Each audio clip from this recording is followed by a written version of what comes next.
नाम विनय दुबे। विनय दुबे को विनय दुबे नाम था उसका विनय दुबे।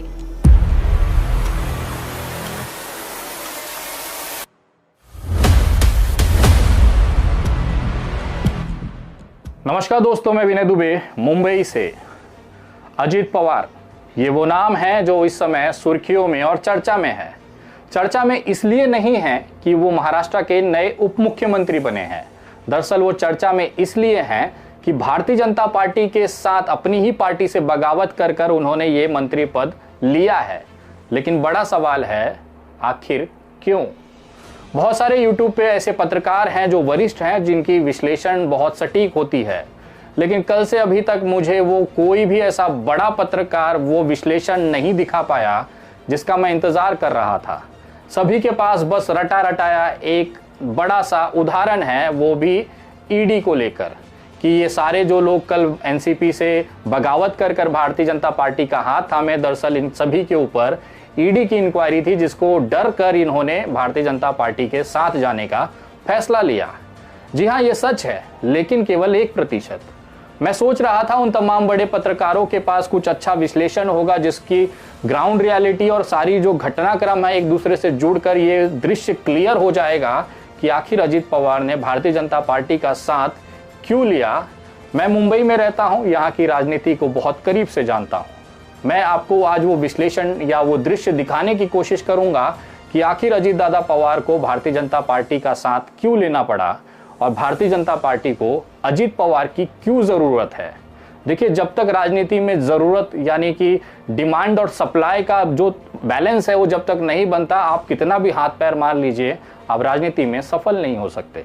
दरअसल ये कहानी शुरू होती है, ये पूरा घटनाक्रम शुरू होता है 1 साल पहले, जब एकनाथ शिंदे अपनी मुख्य पार्टी शिवसेना से बगावत कर कर पहले सूरत जाते हैं, उसके बाद वहाँ से गुवाहाटी जाते हैं। इस सारे चीज़ के दौरान 40 विधायकों के दम पर वो मुख्यमंत्री बन जाते हैं।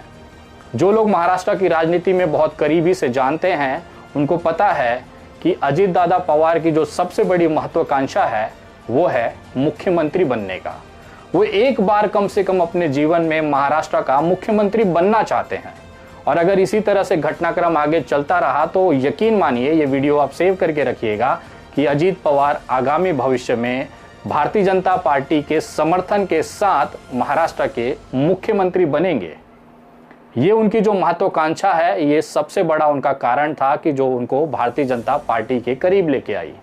लेकिन ये कोई पहली बार ऐसा नहीं है कि अजीत पवार ने बगावत किया है। बगावत इससे पहले भी वो अपनी पार्टी के साथ कर चुके हैं।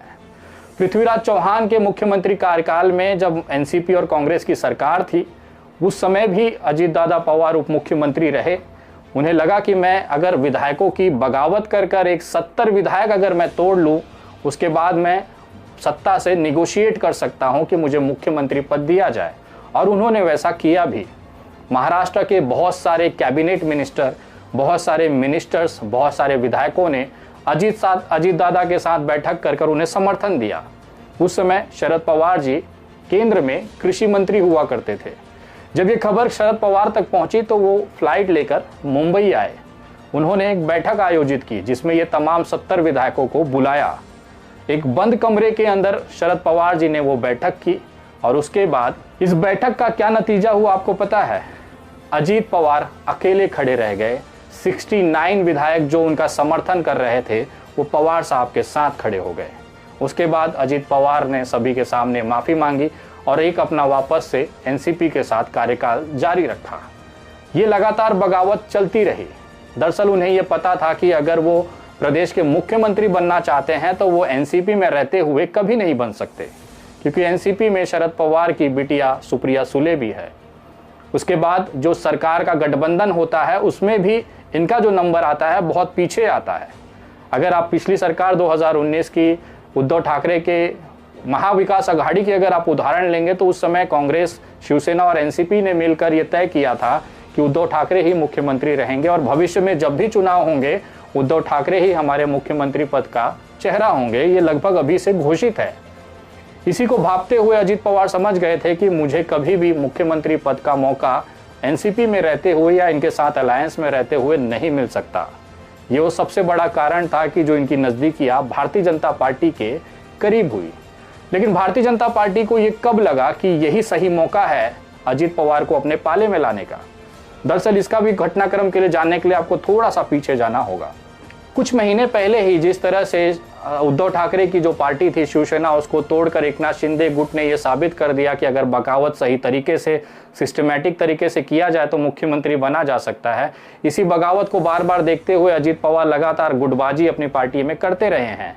इसी से नाराज होकर या इसी से हताश होकर शरद पवार ने मीडिया के सामने कुछ महीने पहले ये घोषणा कर दी कि वो अपने पद से यानी कि अध्यक्ष पद से इस्तीफा देने जा रहे हैं, जिसके बाद महाराष्ट्र की राजनीति में भूचाल आ गया। लोगों की संवेदनाएं शरद पवार के साथ जुड़ गई। पार्टी के अंदर जो कार्यकर्ता था वो शरद पवार को ही पार्टी का प्रमुख और मुखिया मानता है। वो एक पिता की तरह है जो अपनी पार्टी को चलाते हैं, और अगर एक पिता इस तरह की बातें करे तो दरअसल उनके बच्चों को या इनके कार्यकर्ताओं को जो आत्मीय तौर पर शरद पवार से जुड़े हैं उनको आहत कर गई। ये पाला अजीत पवार के ऊपर उल्टा पड़ गया। लोगों ने समर्थन किया, कार्यकर्ताओं ने समर्थन किया और शरद पवार ने अपनी ये जो बात है उसको वापस ले लिया। लेकिन शरद पवार यहीं नहीं रुके। उन्होंने कहा कि अब मैं थोड़ा सा अस्वस्थ हूं, मुझे राजनीति से थोड़ा सा कम समय चाहिए, जिसकी वजह से मैं अब एक नए कार्यकारी अध्यक्ष की घोषणा करने जा रहा हूं। महाराष्ट्र में विरोधी पक्ष के नेता के तौर पर अजीत दादा पवार काम कर रहे थे, यानी कि विपक्ष की जो सबसे बड़ा जो नेता होता है, विपक्ष का जो नेता है वो अजीत दादा पवार रहे हैं। लेकिन अजीत दादा पवार को इससे संतुष्टि नहीं थी। उन्होंने अपनी बात बहुत बार ऐसे बैठकों में या पर्सनल तरीके से शरद पवार को उन्होंने कही थी कि उन्हें और कोई नई जिम्मेदारी दिया जाए, जिसको लेकर बहुत सारे मीडिया चैनलों में भी ये खबरें प्रसारित की गई कि अजीत पवार के मन में केवल विरोधी पक्ष के नेता का अब संतुष्टि नहीं है, उन्हें और किसी पद पर भी बैठना है। ऐसा उन्होंने मनोगति अपनी जो है वो शरद पवार के सामने प्रस्तुत की है। शरद पवार ने भी इसको लेकर एक बैठक की। पिछले महीने जून में ही राष्ट्रवादी कांग्रेस पार्टी का अधिवेशन हुआ, जिसमें तमाम राष्ट्रीय कार्यकारिणी बैठी और वहां पर यह तय किया गया पार्टी के अंदर अब नया एक पद बनाया जाएगा जिसे कार्यकारी अध्यक्ष के तौर पर जाना जाएगा। लेकिन इस कार्यकारी अध्यक्ष पद पर दो लोगों का नाम पर मुहर लगी जो कि सर्वसम्मति से थी। पहला नाम था प्रफुल्ल पटेल का। प्रफुल्ल पटेल वो नाम है जो शरद पवार के साथ शुरुआती दौर से जुड़े हुए हैं। पहले ये कांग्रेस में थे, उसके बाद जब 1999 में एनसीपी बनी तो उसके बाद से लगातार ये शरद पवार जी के साथ रहे हैं और पार्टी ने भी इनके साथ में बहुत ही खुले दिल के साथ व्यवहार किया। और 1999 से लेकर 2023 तक जब भी राज्यसभा में पार्टी का प्रतिनिधित्व करने का मौका मिला तो एनसीपी ने प्रफुल्ल पटेल को राज्यसभा भेजा। वो थे पहले कार्यकारी अध्यक्ष। दूसरे कार्यकारी अध्यक्ष बनाई गई शरद पवार की लड़की सुप्रिया सुले। यहीं से वो पूरा घटनाक्रम शुरू हुआ जहां पर भारतीय जनता पार्टी को लगा कि इस समय अजीत दादा पवार बहुत ज़्यादा आहत हैं, क्योंकि अजीत पवार को ये लग रहा था कि ये जो कार्यकारी अध्यक्ष वाला जो पद है उनके बेहतर कोई इस पार्टी में हो ही नहीं सकता। लेकिन शरद पवार की और बाकी जो राष्ट्रीय कार्यकारिणी में सर्वसम्मति से ये दो नाम पास किए गए जिसमें अजीत पवार का नाम नहीं था। ये जानने से पहले ही उन्हें आशंका हो गई थी कि दिल्ली में इस तरह की कोई चीज़ की जा रही है, जिसकी वजह से ये उस बैठक में भी नहीं गए। हालात ये थे कि जो बैनर्स दिल्ली में लगाए गए थे उसमें अजीत पवार की फोटो तक नहीं लगाई गई। ये वो सब परिस्थितियां थी जो अजीत पवार के मन के अंदर कचोट रही थी। इसी को भांपते हुए भारतीय जनता पार्टी ने गरम लोहे पर हथौड़ा मार दिया। उनकी करीबियां अजीत पवार से बढ़ने लगी। ऊपर से ईडी की इंक्वायरियां चल रही थी। वो मनोस्थिति पैदा कर दी गई अजीत पवार के अंदर कि या तो आप जेल जाइए या तो हम आपको मुख्यमंत्री पद का आपको ऑफर देते हैं। अभी तक वो उप मुख्यमंत्री पद का ही शपथ लिया है। अब आप सोच रहे होंगे कि भारतीय जनता पार्टी एकनाथ शिंदे के रहते हुए अजीत पवार को मुख्यमंत्री पद का ऑफर कैसे दे सकती है। दरअसल इसके लिए भी आपको कुछ महीना पीछे जाना होगा। जब महाराष्ट्र में सत्ता परिवर्तन हुआ, विधानसभा अध्यक्ष से लेकर तमाम जो व्हिप जारी किए गए उद्धव ठाकरे गुट को लेकर उन्होंने शिंदे गुट ने नहीं माना, जिसको लेकर मामला सुप्रीम कोर्ट में गया और एक बहुत बड़ा आदेश सुप्रीम कोर्ट ने भी अपने जजमेंट में लिख कर दिया। अपने ऑर्डर में लिखा कि अगर उद्धव ठाकरे ने इस्तीफा नहीं दिया होता तो इस समय वापस से उन्हें मुख्यमंत्री बनाया जा सकता था। लेकिन जो 16 विधायकों ने अपात्रता के लिए जो यहाँ पर पिटीशन दायर की गई थी उस पर अब कार्रवाई करने की बारी है महाराष्ट्र के विधानसभा अध्यक्ष की, यानी कि स्पीकर की। ये ऑर्डर पास हुए भी महीनों बीत गए। सुप्रीम कोर्ट ने विधानसभा अध्यक्ष को आदेश दिया कि ये जो 16 लोग हैं जिसमें कि एकनाथ शिंदे भी आते हैं, इनकी विधायकी को जो दल बदलू जो कानून है उसको लेकर आप कार्रवाई करें, जिसको लेकर स्पीकर ने एक ज्वाइंट कमेटी बनाकर इस पे कार्यवाही शुरू कर दी। इस कार्यवाही के दौरान भारतीय जनता पार्टी को ये महसूस हो गया था कि स्पीकर की कार्रवाई में भी, जबकि सुप्रीम कोर्ट ने ये मान लिया था कि अवैध तरीके से घटनाक्रम से बाहर जाकर संविधान की उल्लंघना कर कर ये पूरा सरकार बनाई गई है, अब स्पीकर को इस पे आदेश लेना है, इस पे कार्रवाई करनी है। तो भारतीय जनता पार्टी ये समझ गई थी कि आज नहीं तो कल एकनाथ शिंदे के ऊपर ये अपात्रता की, जो 16 विधायकों की जो अपात्रता है, डिस्क्वालिफिकेशन है, इसकी कार्रवाई लगभग अब निश्चित है। इसी को बैकअप देखते हुए इन्होंने अजीत पवार के अंदर वो संभावनाएं टटोली। अजीत पवार अपनी पार्टी से, अपनी कार्यकारिणी से आहत थे, उसके ऊपर से ईडी के ऊपर बहुत सारे ऐसे केसेस इनके ऊपर लादे हुए थे। इसको देखते हुए जो तमाम ईडी के अंदर जो रडार पर लोग थे, विधायक थे और प्लस अजीत पवार, इन्होंने बैठक की और इसमें तय किया कि हमें भारतीय जनता पार्टी के साथ जाना चाहिए। लेकिन ये जो अपात्रता वाली जो कहानी है ये भविष्य में होनी है, इसको भांपते हुए इन्होंने, भारतीय जनता पार्टी ने अजीत पवार से अपनी नज़दीकियां बढ़ाई। लेकिन ये एक कारण नहीं है कि विधायक जो हैं अपात्र हो जाएंगे, उसके बाद सरकार अल्पमत में आएगी, उसके लिए हमें अजीत पवार की ज़रूरत है। दरअसल एक और कारण है, जो सबसे बड़ा कारण है, जो महाराष्ट्र की अंदरूनी राजनीति का सबसे महत्वपूर्ण हिस्सा है। दरअसल जब से सरकार बनी है तब से शिंदे गुट, जो कि बागियों का एक गुट है, और भारतीय जनता पार्टी, इनके बीच में आपसी खींचातानी और टकराव बहुत बड़े लेवल पर है। बार बार बागी गुट के जो विधायक हैं वो लगातार भारतीय जनता पार्टी के ऊपर आरोप करते रहे हैं, उनको उनकी औकात दिखाते रह गए हैं कि अगर हम 40 लोग नहीं होते तो आप सत्ता में कभी आ नहीं सकते। इसका अगर ताज़ा उदाहरण है आपको बैनरबाजी के तौर पर देखना होगा तो आपको थाने, जो कि एकनाथ शिंदे का घर है, उसके बगल से सटा हुआ एक लोकसभा क्षेत्र है जिसे आप कल्याण लोकसभा क्षेत्र कहते हैं, जो कि एकनाथ शिंदे के सुपुत्र डॉक्टर श्रीकांत शिंदे का है। इन्हीं के लोकसभा क्षेत्र में बैनर लगाती है भारतीय जनता पार्टी, जिसमें कहती है कि हम 105 होकर भी 50 वाली पार्टी को मुख्यमंत्री पद का ऑफर दे दिए। ये हमारा दिल बड़ा है, हमारा मोटापन है। इसको देखने के बाद श्रीकांत शिंदे आहत हो गए। उन्होंने मीडिया के सामने एक बयान दिया कि अगर आपको मुझसे दिक्कत है तो मैं इस्तीफा देने को तैयार हूं। इसके बाद वो दिल्ली चले गए और वहां पर वो अमित शाह से मिलने की बात कही। ये खबरें आपने सोशल मीडिया और समाचार चैनलों पर देखी होगी। दरअसल ये जो खींचातानी है ये नए मंत्रिमंडल के विस्तार को लेकर है। आपने समाचार चैनलों पर देखा होगा कि बार बार एकनाथ शिंदे को अमित शाह दिल्ली बुला रहे हैं। दरअसल वो बैठक इसी के लिए हो रही थी कि जब भी नया मंत्रिमंडल का विस्तार किया जाए तो जो बागी विधायक मंत्री के वादे पर हमारे साथ जुड़े हैं कम से कम उनको मंत्री बना दिया जाए, अन्यथा मैं अब इस बागावत वाली जो 40 विधायकों की गुट है इसको मैं संभाल नहीं पाऊंगा। यही निवेदन करने वो बार बार दिल्ली जाते थे और उनको आश्वासन मिलता था कि अगला जब भी ये विस्तार होगा उसको लेकर हम आपके जो बागी विधायक हैं जिनको आपने मंत्रियों का बनाने का जो वादा किया है उसको हम पूरा कर देंगे। ये जो दबाव था एकनाथ शिंदे की तरफ वो लगातार भारतीय जनता पार्टी पर बढ़ रहा था। आपने बहुत सारे ऐसे प्रोग्राम देखे होंगे जहां पर एकनाथ शिंदे ने देवेंद्र फडणवीस को कहा कि आप मेरे गाड़ी में बैठिए और उन्होंने मना कर दिया कि आप जाइए मैं आता हूं। ये आपसी जो टकराव था वो खुले मंच पे दिखने लगा था और इसी में आग का घी का काम किया एक एडवर्टाइजमेंट, एक पेपर का विज्ञापन ने इस आग को और भड़का दिया।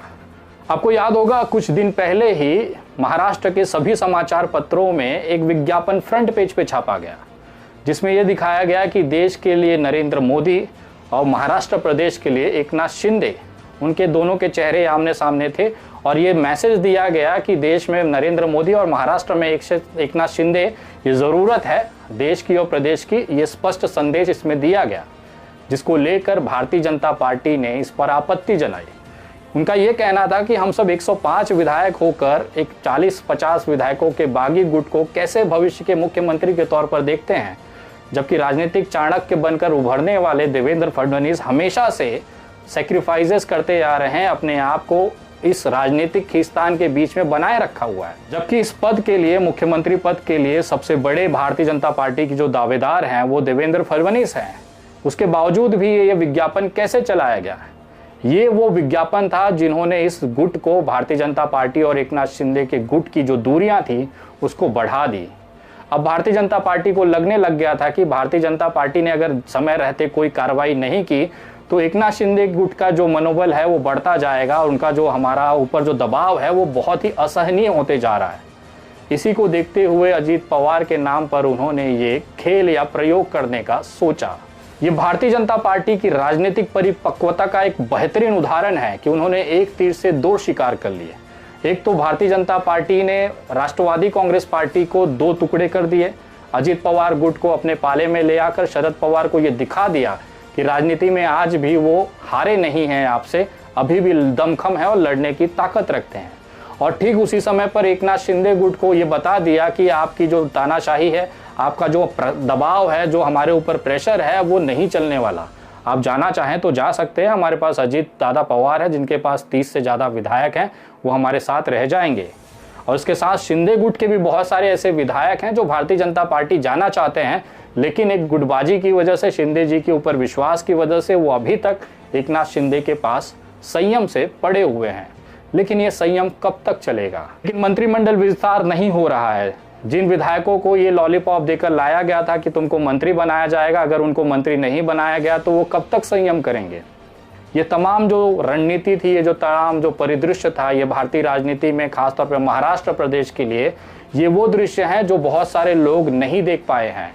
अजीत पवार केवल उप मुख्यमंत्री के लिए ही नहीं, ईडी से डर से नहीं, दरअसल उनके अंदर की जो महत्वाकांक्षा है मुख्यमंत्री बनने की, वो अब कहीं ना कहीं भारतीय जनता पार्टी के साथ स्पष्ट रूप से दिखाई दे रही है। उनको वो कुर्सी दिख रही है जिस पे वो आगामी कुछ दिनों में बैठ सकते हैं। अब दबाव भारतीय जनता पार्टी का स्पीकर पे भी होगा कि ये जो 16 विधायक हैं इसको अपात्र कर दें। आप ये भविष्य में हो सकता है मेरी वीडियो को आप रिकॉर्ड करके रखें, इसका फुटेज कट करके रखें। ये मैं आपको दावे के साथ कह सकता हूँ कि बहुत जल्द भारतीय जनता पार्टी, अगर ये एकनाथ शिंदे गुट ने कदम पीछे नहीं लिए या उनके ऊपर का दबाव, भारतीय जनता पार्टी के ऊपर का दबाव एकनाथ शिंदे गुट ने नहीं कम किया, तो मैं दावे के साथ कह सकता हूं कि विधानसभा अध्यक्ष जो स्पीकर हैं, ये विधायकों एकनाथ शिंदे के जो 16 अपात्र विधायक हैं इनको डिस्क्वालीफाई कर देंगे। इन तमाम कार्रवाइयों के बाद अगर कोई विकल्प सत्ता में बने रहने का दिखता है तो वो केवल अजीत पवार के समर्थन से है। अजीत पवार के साथ बहुत सारे दल के ऐसे भी नेता हैं जो आत्मीय तौर पर एक दूसरे से जुड़े हैं, जो अजीत पवार के साथ सत्ता हासिल करने के लिए, मंत्री बनने के लिए जा सकते हैं। ये सब के बदले में भारतीय जनता पार्टी ने अजीत पवार को वही ऑफर दिया है जो इन्होंने 1 साल पहले एकनाथ शिंदे को ऑफर किया था। दरअसल मुख्यमंत्री बनना अजीत पवार का सपना है। भारतीय जनता पार्टी को इस समय एकनाथ शिंदे के बदले एक नए गुट की जरूरत है, जिसकी जरूरतें अजीत पवार पूरी करते हैं। तो राजनीतिक तौर पर अजीत पवार और भारतीय जनता पार्टी अब उस स्टेज पर है जिनको मजबूरी है एक दूसरे का हाथ थामना, और यही कारण है कि आगामी भविष्य में आप अजीत पवार को मुख्यमंत्री बनने और एकनाथ शिंदे का जो राजनीतिक करियर है वो तबाह होते हुए आप देख सकते हैं। लेकिन ये मैंने आपको दिखाया वो दृश्य जो राजनीति का समीकरण या संभावनाएं प्रेषित कर रहा है। लेकिन मैं अचंभित हूँ, अभी कहानी खत्म नहीं हुई है। ये तो आपने आधा हिस्सा देखा है। अब मैं आपको वो हकीकत दिखाना चाहता हूँ जिसकी वजह से शरद पवार को राजनीति का चाणक्य कहा जाता है। यहाँ तक कि नरेंद्र मोदी भी इन्हें अपना गुरु मानते हैं। अभी तक आपने जो देखा वो राजनीतिक संभावनाएं हैं। अब आइए मैं आपको वो पहलू दिखाता हूं जिसकी वजह से शरद पवार को देश का राजनीतिक चाणक्य कहा जाता है। दरअसल ये जब एंगल मैं देखता हूं तो मैं खुद कंफ्यूज हो जाता हूं कि आखिर भविष्य में क्या होने वाला है। ऐसे ही नहीं नरेंद्र मोदी शरद पवार को अपना राजनीतिक गुरु मानते हैं। शरद पवार वो हस्ती है जो किसी भी परिस्थिति में राजनीति को पलटने का दम रखते हैं। भले उम्र हो गई है लेकिन इनको तेल लगा हुआ पहलवान कहा जाता है राजनीति में, मतलब ये किसी के हाथ आज तक नहीं आए। मैं जब इस पूरे घटनाक्रम को शरद पवार के दिमाग से देखता हूं तो मैं चौंक जाता हूं कि अगला कदम क्या होगा। ये तो आपने देखा अजीत पवार जी अपने विधायकों के साथ राजभवन गए और उप मुख्यमंत्री बने, लेकिन राजभवन जाने से पहले अजीत पवार के घर पर एक बैठक हुई। उस बैठक में ये जो तमाम मंत्रियों ने, विधायकों जो वहां पर मंत्री पद की शपथ ली, उस बैठक में शरद पवार की लड़की सुप्रिया सुले भी मौजूद थी। मतलब ये जो बगावत वाली बैठक हुई है इसमें शरद पवार के पार्टी की कार्यकारी अध्यक्ष यानी सुप्रिया सुले खुद मौजूद थी। ये आपके सामने जो न्यूज़पेपर दिख रहा है इसमें ये खबर चलाई गई थी। उसके बाद ये विधायक निकलते हैं, जाकर अजीत पवार उप मुख्यमंत्री और बाकी लोग मुख्यमंत्री पद का शपथ लेते हैं। एनसीपी के दूसरे जो कार्यकारी अध्यक्ष हैं प्रफुल्ल पटेल, जो शरद पवार के सबसे करीबी इंसान हैं, वो अजीत पवार के राजभवन में उप मुख्यमंत्री पद के शपथ लेने के बाद उनके लेफ्ट साइड में बैठे हुए दिखाई दिए। इससे आपको क्या समझ में आ रहा है? क्या ये कहीं शरद पवार का कोई नया खेला तो नहीं है कि विधायकों, बागी विधायकों की जो बैठक है उसमें खुद सुप्रिया सुले बैठी हैं, उसके बाद जब शपथ ग्रहण हो रहा है तो प्रफुल्ल पटेल उनके बगल में है। छगन भुजबल, वो नाम जो जेल तक चला गया लेकिन शरद पवार का साथ नहीं छोड़ा, वो ईडी से डर कर रहा भारतीय जनता पार्टी को ज्वाइन कर लेगा। दिलीप वलसे पाटिल, ये वो नाम है जो कल उन्होंने वहां पर शपथ लिया। ये वो आदमी है जो शरद पवार के साथ दशकों से उनके राजनीतिक सेक्रेटरी के तौर पर या पर्सनल सेक्रेटरी के तौर पर काम करते हैं। कहा यह जाता है कि अगर दिलीप वलसे पाटिल को शौच करने भी जाना है या मूत्रालय भी जाना है तो पवार साहब से पूछ के जाते हैं। ये आदमी भी पवार से बगावत कर कर वहां पर मंत्री पद का शपथ ले रहे हैं। क्या इसमें शरद पवार की कोई बड़ी चाल तो नहीं है? क्या ये एकनाथ शिंदे को तोड़ने के लिए या फिर सत्ता में वापसी करने के लिए ये एनसीपी और भाजपा का गठबंधन तो नहीं है? या फिर ये फिर वैसा ही कुछ ऐसा होगा कि अपने जो विधायक हैं जिनके ऊपर ईडी की कार्रवाइयां हैं उनका क्लीन चिट करवा कर अजीत पवार फिर से अपने पूरी टीम के साथ एनसीपी में वापसी करेंगे? दरअसल कुछ साल पहले भी यही हुआ था, जब सुबह 5 बजे अजीत पवार देवेंद्र फडणवीस के साथ राजभवन जाकर मुख्यमंत्री और उप मुख्यमंत्री पद का शपथ लिया था। उसके 2 दिन बाद ही जैसे ही 70,000 करोड़ के सिंचाई घोटाले पर केंद्र सरकार ने इन्हें क्लीन चिट दे दिया, ये वापस एनसीपी में आ गए। क्या ऐसा कुछ वापस से होने वाला है कि जैसे ही ये जो ईडी की, जैसे हसन मुशर्रफ है उनके ऊपर ईडी ने अभी कार्रवाई की है, अजीत पवार के ऊपर 1,000 करोड़ के बैंक घोटाले का जो प्रॉपर्टी है वो लिस्ट किया है, सीज किया है, क्या ये जैसे ही सब नॉर्मल हो जाएगा, छूट जाएगा, इनको क्लीन चिट मिल जाएगी, ये वापसी आ जाएंगे? क्योंकि अगर ये बगावत होती तो सुप्रिया सुले का बैठक में बैठना और प्रफुल्ल पटेल का शपथ ग्रहण प्रोग्राम में अजीत पवार के बगल में बैठना कहीं ना कहीं ये दिखाता है कि मामला कुछ तो गड़बड़ है। मैं और रिसर्च कर रहा हूँ इसके ऊपर और बहुत जल्द अगर मेरे हाथ कुछ लगेगा तो आप लोगों से शेयर जरूर करूँगा। वीडियो कैसी लगी है आप कमेंट ज़रूर करें। अगली वीडियो बहुत जल्द, तब तक जय हिंद, जय महाराष्ट्र।